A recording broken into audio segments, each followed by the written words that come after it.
അഖിൽ മാരാർ എത്തിയിരിക്കുകയാണ് Big Boss Malayalam season 7ലേക്ക്. അതെ, ബിഗ് ബോസ് മലയാളം സീസൺ 5ന്റെ വിന്നർ ആയിട്ടുള്ള അഖിൽ മാരാർ സീസൺ 7ലേക്ക് വന്നിരിക്കുകയാണ്. ഒരു ഫിലിമിന്റെ പ്രൊമോഷന്റെ ഭാഗമായിട്ടാണ് ആള് വന്നിരിക്കുന്നത്. പക്ഷേ ബിഗ് ബോസ് ഒരു ടാസ്ക് ലെറ്റർ ഒക്കെ വായിക്കാൻ പറഞ്ഞിട്ട് ആണ് പുള്ളിനെ അതിനകത്തേക്ക് ഇൻട്രോ കയറ്റി വിട്ടിരിക്കുന്നത് കേട്ടോ. അപ്പൊ ഇത്തവണത്തെ വീക്ക്ലി ടാസ്ക് ലെറ്റർ വായിക്കുന്നത് അഖിൽ മാരാറാണ്. അഖിൽ മാരാർ ഇത് വായിക്കുമ്പോൾ ഒരു കാര്യം ഹൗസ് മേറ്റ്സിനോട് അതിന് മുന്നേ ആദ്യമേ പറയുന്നുണ്ട്.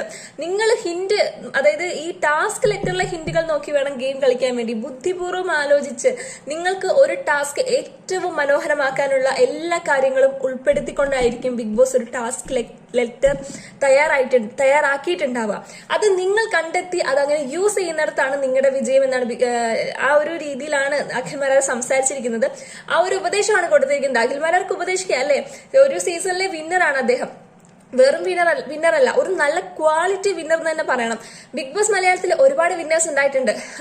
സ്വന്തമായി ഗെയിം കളിച്ച് സ്വന്തം ഫാൻസിനെ ഉപയോഗിച്ച് ഗെയിം ജയിച്ച ആൾക്കാര്, മറ്റുള്ളവരുടെ ഫാൻസിനെ വെച്ച് ഗെയിം ജയിച്ച ആൾക്കാരുണ്ട്, വിന്നർ ആയിട്ടുള്ള ആൾക്കാരുണ്ട്. അതുപോലെ വളരെ ചീപ്പ് ഗെയിം കളിച്ചിട്ട് അത് ജനങ്ങൾ പൊക്കി കൊണ്ടുപോയിട്ട് വിൻ ചെയ്ത ആൾക്കാരുണ്ട്.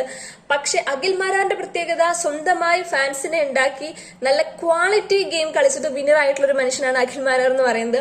ആ അഖിൽ മാരാറാണ് സീസൺ 7ലേക്ക് എത്തിയിരിക്കുന്നത്. സീസൺ 7ല് ഒരു മാറ്റം അത് ആവശ്യമാണ്. കാരണം സീസൺ 7ൽ ഒരുപാട് പ്രശ്നങ്ങളുണ്ട് കണ്ടസ്റ്റൻസിന്. വൃത്തിക്കുറവ് തൊട്ട് അവരുടെ ഗെയിം, ഒരു ടാസ്കിനോടുള്ള സമീപനത്തിൽ പോലും ഒരു എന്തോ ഒരു മിസ്സിങ് അല്ലെ, ഇതിന് മുന്നേ ഉള്ള ആൾക്കാരിൽ നിന്ന് വ്യത്യസ്തമാണ് ഈ സീസണിലെ ആളുകൾ.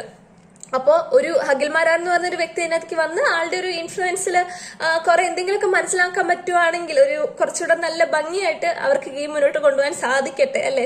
ഒരു ഫിലിം പ്രൊമോഷന് വേണ്ടിയിട്ടാണ് വന്നിരിക്കുന്നത്. ഒരുപാട് സമയം അവിടെ സ്പെൻഡ് ചെയ്യുമെന്ന് നമുക്ക് അറിയില്ല, നോക്കണം. എന്താണെങ്കിലും ഉള്ള സമയം കൊണ്ട് അഖിൽ മാരാർക്ക് ആ ഒരു സീസൺ 7ലെ കുറച്ചുകൂടെ ബ്യൂട്ടിഫുൾ ആക്കാൻ പറ്റുകയാണെങ്കിൽ പറ്റട്ടെ അല്ലെ. എന്തായാലും അഖിൽ മാരാർ വന്നതിന്റെ ഒരു എക്സൈറ്റ്മെന്റിലും ഒരു സന്തോഷത്തിലും ഒക്കെ തന്നെയാണ് ഹൗസ് മേറ്റ്സ് ഇരിക്കുന്നത്. ന്യൂദില ഹൗസ്, എന്താ പറയാ, നമ്മുടെ ന്യൂദില ചെരുപ്പ് ഫാക്ടറിയുടെ കാര്യമൊക്കെ നമ്മൾ പ്രൊമോയിലൊക്കെ കണ്ടു കാണും. അതിന്റെ വിശേഷങ്ങളൊക്കെ പിന്നീട് പങ്കുവെക്കാം.